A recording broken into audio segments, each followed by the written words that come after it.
Create a new layer and start copying the main colors of the hair.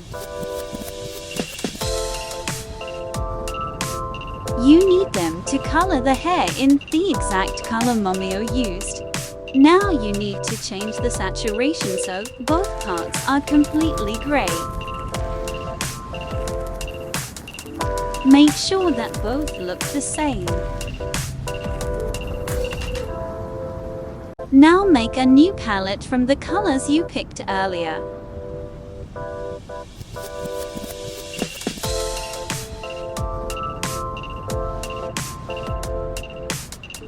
Finally, you need to create a new gradient map.